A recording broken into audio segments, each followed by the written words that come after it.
Chuzampurda paite furuki miyoi ama sakhangdabasingna tamthina furamle. Kuki furuki maraktasu yengthinaba noma-nomagi henkalagli. Ngarangsu Chuzampurda paite furuki miyoi ama tamthina furamle hairi. Thokdok asi ngarang numidang saurangna pung 13 rom tarakpa dwaida Thokhibani. Soklaba miyoi adugi maming Simpu Samte Kawi hairi. Mahak Chuzampur District Hospital da pukhatuna laikanari. Mahakpu kanana kari maramgidamak tamthina furamlibano haiba sapsana khangba ngamdri. Kulai paiba miyoi kharana BDF personnel dagi overpower tawduna SLR nomai ahum lakhre.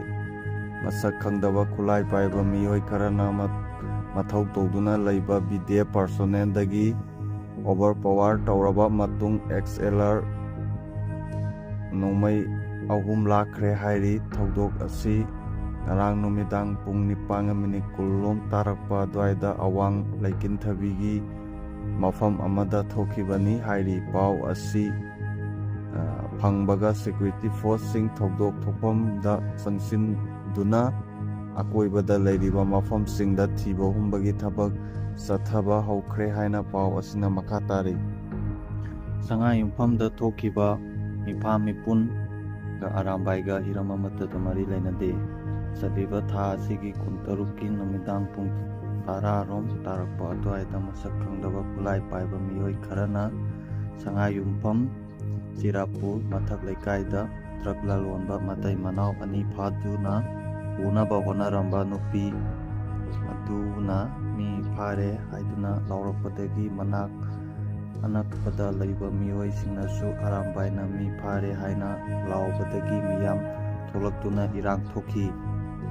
Maduda kulai paiba sing aduna irang adu laksinnaba nokthakta blank fire tawki. Tungda nakan ani wari sanaraba matung yasinnaba purakhi. Adum oinamak thogliba irang adugi maram khangjingai Arambai na mi phare haina loudspeaker sijinnaduna laukhiba adu wakhan khanthaba watpadagi laukhibani. Meefa Meepun asiga Arambai ga Heram Amatada mari Leinade. Arambai gi ming lana sijannakiba gidamak maikai adongi parja singna nungaitaba phongdolakli. Union Home Minister Maikai dagi sugi ground run thugai natraga thugaide haibagi wafam amata khangalakdri. Union Home Ministry Maikai dagi kuki lalauba singna sugi ground run thugai natraga thugaide haibagi wafam amata haujik phawbagi oina khangalakpa leite haina kuki National Organization KNO gi senior leader Silent Haukipna phongdokhre. Wafam asi The Hindu na lauba interview amada phongdokhibani. Mahakna makha taraduna hai kuki zo mar group asi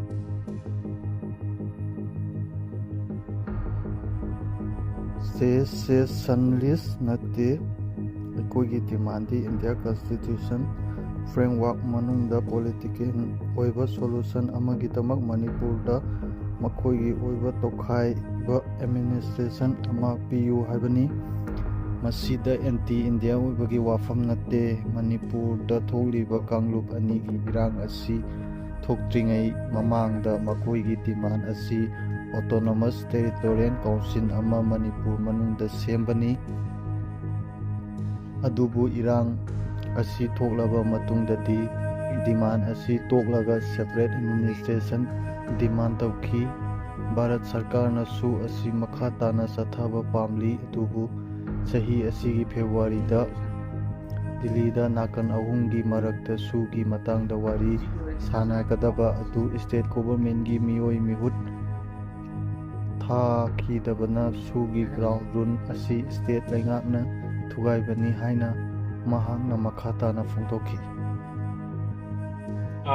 Lamza thanks nang hi pianit kela nangin hasilen uki nam pim sidina hana dokli ham na so pina sangal hiza sita amin namai susi a kichit na mga hatit na lai chule so pina mai ni mama zongmin sunai changa keng sanga lam pya kai ne dai thwa มินกำสมัยจะไอ้ชันไวโลดละกำมุจันหาหลักฐานนางพ้าสิเลยไม่เห็นเกี่ยวกับเรื่องนั้นเลยนั่งคุณถ่ายด้วยแต่คุณไม่คนติดอย่างภายในนั่นจริงคุณมันจะนั่งถ่ายด้วยนั่งหัวโซมีนกพิจารณาใช้ติดเลยมินภาษาอีบอนใช้แบบพิจารณาเดิมช่วยให้เชลวันนี้จะเป็นอันนั้นไปนะวันเดียวเสร็จไหนอีพีนี้นั่นเองครับอีกส่วนนั้นเองครับตัวพนักงานเจดีที่เขาเองน้องจะนั่งเสียงคิดแล้วว่าน้ำพินุชนั้นนั่นปกปิดปกไว้เลยเจดีที่เขาหัวใจน้ำมันทำไอ้เราเลยเดี๋ยวที่อันนั้นมัน